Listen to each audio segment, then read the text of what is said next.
आसुर साऱ्यांच्या मोर, तुम्ही किती बिलावा जोर, आम्ही आसुर साऱ्यांच्या मोर.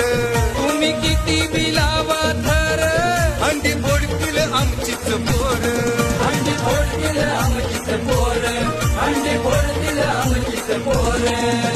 खालच्या थराला मजबूत फळी तयार केली हाय, तयार केली हाय. ही हंडी हा दही हंडी आम्हीच फोडणार हाय. ही हंडी हा दही हंडी आम्हीच फोडणार हाय. ही हंडी दही हंडी आम्हीच फोडणार